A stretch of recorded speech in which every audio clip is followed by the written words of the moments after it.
বাংলা ভাষায় বাংলাদেশের পতাকা নিয়ে বিক্ষোভ চললেও এটা কিন্তু বাংলাদেশ নয়, বরং খুবই আইরনিক্যালি এটা পাকিস্তান।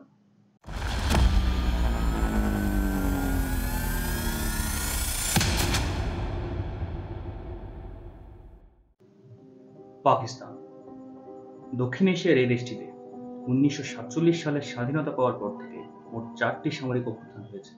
मिस्टर भुट्टो की हुकूमत ख़त्म हो चुकी है। सारे मुल्क में मार्शल लॉ नाफिज कर दिया गया है। कौमी और सूबाई असम्बलियाँ तोड़ दी गई हैं। सूबाई गवर्नर और वजीर हटा दिए गए हैं। আজ পর্যন্ত একটি নির্বাচিত সরকারও তার পূর্ণ মেয়াদ শেষ করতে পারেনি। নানা সমস্যায় জর্জরিত এই দেশে বর্তমানে চলছে তীব্র গোলযোগ। আন্দোলনের চাপে পাক সেনারা দিশেহারা। কি হচ্ছে সেখানে, এর নেপথ্যেই বা কি?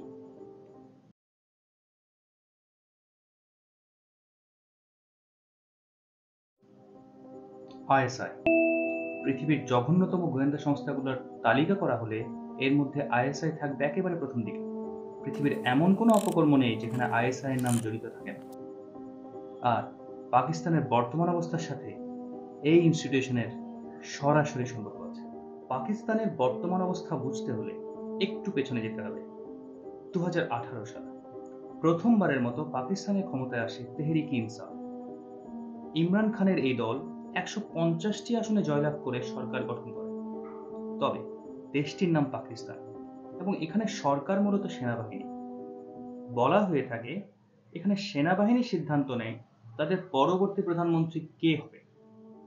তাই 2018 সালে নির্বাচনে জয়লাভ করার পরেও অনেকে দাবি করেন ইমরান খান সেনাবাহিনীর সহায়তায় ক্ষমতায় এসেছেন।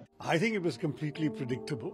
For the last year or so, we've been hearing that the military wants a change. They want to get rid of Nawaz Sharif and his party, and that they see Imran Khan as the most pliable potential alternative. এছাড়া ক্ষমতা গ্রহণের পর ইমরান খানও সেনা সদরের সাথে বেশ ভালো সম্পর্ক বজায় রেখে চলেন। যে কোনো দেশের গোয়েন্দা সংস্থার প্রধানের পদটি বেশ গুরুত্বপূর্ণ এবং নতুন সরকার ক্ষমতায় আসলে এ ধরনের পদে হরহামেশাই রদবদল দেখা যায়। 16 জুন 2019 ইমরান খান ডিজিআইএসআই পদে একজন নতুন জেনারেলকে নিয়োগ দেন। তখন এই পরিবর্তনের তেমন কোনো প্রভাব ছিল না, কিন্তু এই ছোট সিদ্ধান্তই পরবর্তীতে ইমরান খানের জন্য কাল হয়ে দাঁড়ায়।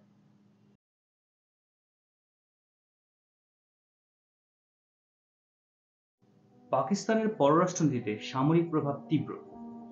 পিটিআই সরকার গঠনের পর থেকেই পররাষ্ট্র সেক্টরে তাদের প্রভাব বৃদ্ধি করতে চায়, কিন্তু সামরিক বাহিনী তাদের রাজি ছিল না, যার কারণে কিছুদিন পরই সেনা সদরের সাথে সরকারের সম্পর্কে ছন্দপতন হয়। এরই ধারাবাহিকতায় 2022 সালে ইমরান খানের বিরুদ্ধে নো কনফিডেন্স মোশনের সূত্রপাত হয়। নানা চড়াই উতরাই শেষে পরবর্তীতে 10ই April 2022 Imran Khan no confidence মোশনে হেরে প্রধানমন্ত্রী পদ থেকে অপসারিত হন। পাকিস্তানের ইতিহাসে তিনিই প্রথম প্রধানমন্ত্রী যে নো কনফিডেন্স মোশনে হেরে প্রধানমন্ত্রী পদ থেকে অপসারিত হয়েছে। ইমরান খান অপসারিত হওয়ার পর অপোজিশনে থাকা পাকিস্তান মুসলিম লীগ ও পাকিস্তান পিপলস পার্টি কোয়ালিশনের মাধ্যমে সরকার গঠন করে। শেহবাজ শরীফ হন প্রধানমন্ত্রী আর বিলাওয়াল ভুট্টো হন পররাষ্ট্রমন্ত্রী। কিন্তু ঠিক কী কারণে ইমরান খান অপসারিত হয়েছেন? ইমরান খান দাবি করেন একটি বিদেশি শক্তির সহায়তায় তাকে উৎখাত করা হয়েছে। তিনি নাম নিতে গিয়ে বলেন আমেরিকা, কিন্তু পরবর্তীতে বলেন এমন একটি বিদেশি দেশ যার নাম তিনি নিতে পারবেন না।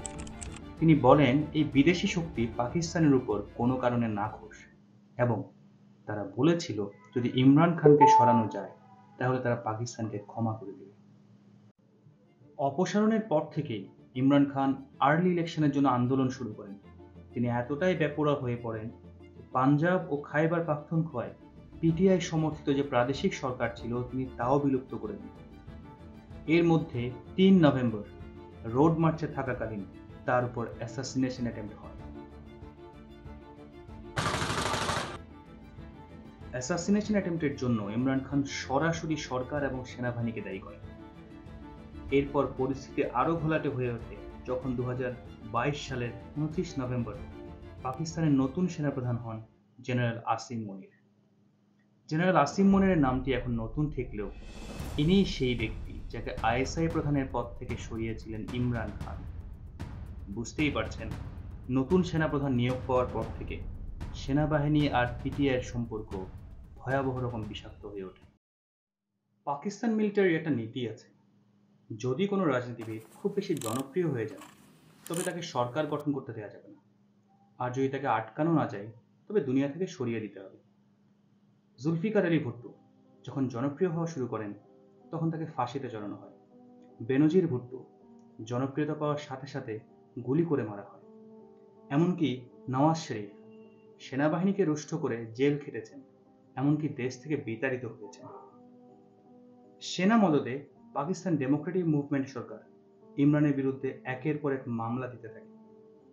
পিটিআই নেতাকর্মীদের বিরুদ্ধে প্রায় 150টির বেশি মামলা দায়ের করা হয়।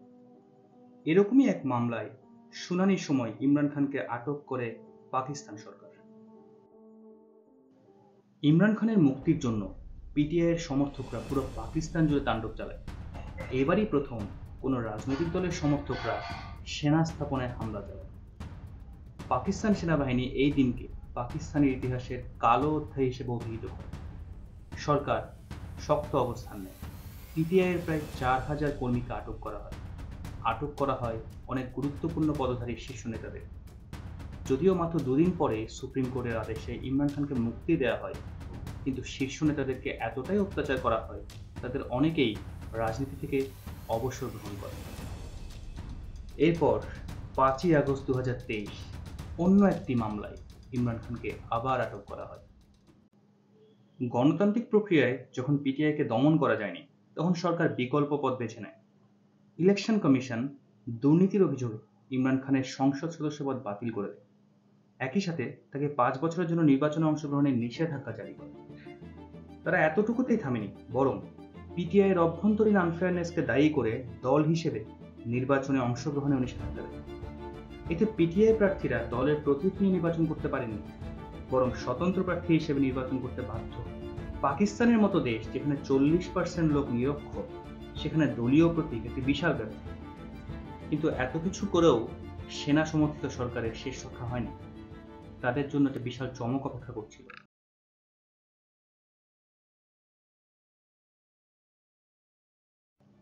এত কিছু করেও ইমরান খানকে আটকানো যায়নি। তার দলের প্রার্থীরা স্বতন্ত্র হিসেবে প্রায় 93টি আসনে জয়লাভ করে, যা পাকিস্তান মুসলিম লীগ ও পিপলস পার্টি দুটোর চেয়ে বেশি। কিন্তু আবারও বাগড়া দেয় ইলেকশন কমিশন অফ পাকিস্তান। তারা বলে, যেহেতু ইমরান খানের দলের প্রার্থীরা স্বতন্ত্র হিসেবে নির্বাচন করেছেন, তাই তাদেরকে সংরক্ষিত আসনসমূহের কোনো শেয়ার দেওয়া যাবে না। এখানেও পিটিআই জয়ী হয়। পাকিস্তান সুপ্রিম কোর্টের রায়ে নির্বাচন কমিশন পিটিআইকে ওই আসনসমূহের শেয়ার দিতে বাধ্য হয়। নির্বাচনের পর আবার সরকার গঠন করে পাকিস্তান ডেমোক্রেটিক মুভমেন্ট, আর ইমরান খান এখনও জেলে। এর মধ্যে বাংলাদেশে ঘটে যায় গণবিপ্লব, উৎখাত হয় সরকারের, আর এতে ব্যাপকভাবে প্রভাবিত হয় পাকিস্তান তেহরিক ইনসাফের ছাত্র সংগঠন ইনসাফ স্টুডেন্ট ফেডারেশন। বর্তমানে আইএসএফ এর নেতৃত্বে ইমরান খানকে মুক্ত করার জন্য পাকিস্তান জুড়ে বিক্ষোভ চলছে এবং তারা শপথ নিয়েছে আগামী 30শে আগস্টের মধ্যে ইমরান খানকে জেল থেকে মুক্ত করবে। আন্দোলনকারীদেরকে সেনাবাহিনী সরাসরি পাকিস্তানি হিসেবে অস্বীকার করেছে। अगर तुम शरीयत इस्लाम को नहीं मानते, आईन पाकिस्तान को नहीं मानते, तो हम भी तुम्हें पाकिस्तानी नहीं मानते। সেনাবাহিনী এখন তীব্র বেকায়দায়। এদিকে ইমরান খান সেনাবাহিনীর সাথে আলোচনায় বসতে প্রস্তুত। দেখার বিষয়, সেনাবাহিনীকে আলোচনায় বসবে নাকি সরাসরি ক্ষমতা দখল করবে। ইমরান খান কি পারবেন 70 বছরের সেনা যন্ত্রণার অবসান ঘটাতে? সেটাই এখন দেখার বিষয়। আশা করি ভিডিওটি আপনাদের ভালো লেগেছে। যদি ভালো লেগে থাকে দয়া করে শেয়ার করবেন এবং সাবস্ক্রাইব করতে ভুলবেন না।